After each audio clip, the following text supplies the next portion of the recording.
Good morning, Tom. How are you today? Good morning. Under the circumstances, I'm doing okay. Why don't you tell me a little bit more about the circumstances? Well, I need to get divorced. I really am not. I don't do well in conflict. I especially don't do well in conflict with my wife.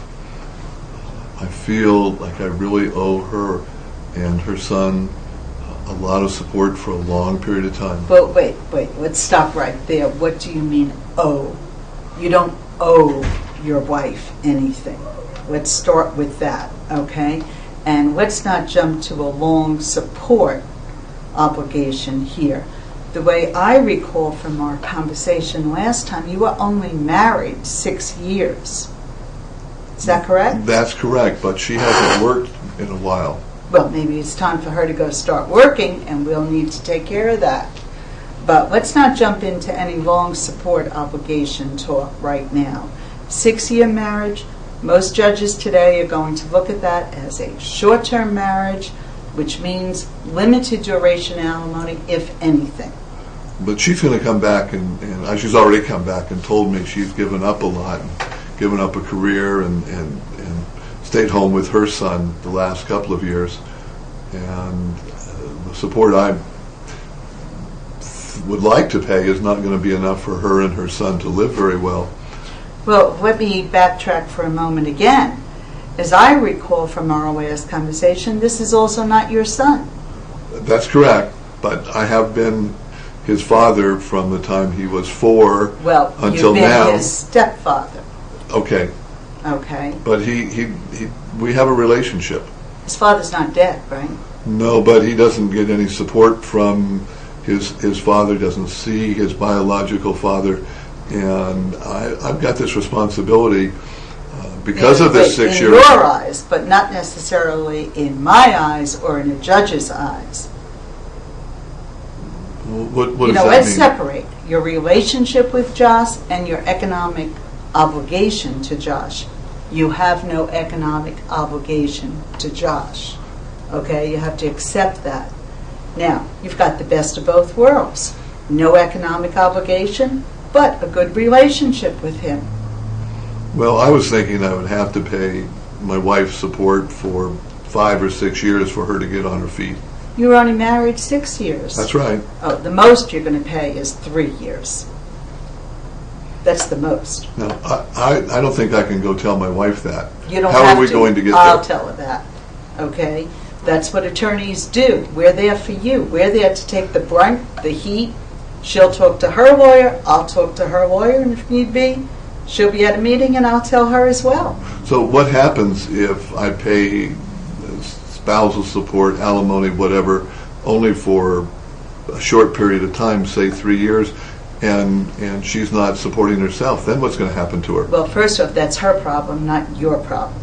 If we come to an agreement, or if a court awards that you pay alimony for 3 years and that's it, well, that's it. So what happens afterwards is going to be her problem. Now, if you want to give her a little something extra in that, I'm not going to stop you, but I just don't want you to be obligated to do something like that. Well, I hear you. Don't give it away, Tom. I hear you, and that's fine for you, but I have to live with myself, and I have to live in the future with... And you have to live in a way that you can economically afford to do that. And if you let me handle the divorce for you and the negotiations, we'll make sure that you're going to be able to live comfortably as well.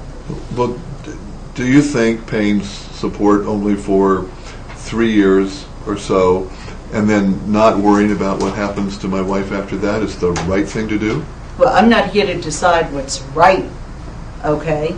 We're talking about what is the legally correct thing to do, and I'm telling you that your obligation for support would not be more than 3 years on a 6-year marriage, and I think I could probably do better than 3 years, maybe get you down to 18 months or 24 months. Is it okay for me to rely on you to do that? Well, that's what you're hiring me for, isn't it? Well, I want to do the right thing, but I don't want to be taken advantage of. Let's separate your conscience from your wallet. We're talking about two different things here, okay? So let's deal with your wallet first. You need to have some sort of set time for your support obligation. You can't be dealing with this for year after year after year. Your wife has had a very comfortable life over these past years. Didn't she used to work for you? She worked part-time, 25, 30 hours a week for a while, but she got tired of that and said it was too much, and she needed to be home with Josh, her son. And Josh is older now, right? And he's her son, not your son, correct? Of course, he's only 10, and he needs somebody there after school when he comes home. That's what paid babysitters are for. She worked for you. She's obviously a smart person. She married you. She got you to support her son. She got you to tell her she didn't have to work anymore. Let's use her intelligence to our advantage. All right, I'm going to put myself in your hands in this matter. I really don't know what the right thing to do is, but I hear confidence in your voice. Yeah, go with me, I'm sure, on this one. Okay? Low alimony, short term. Okay? No child support. Well, all right.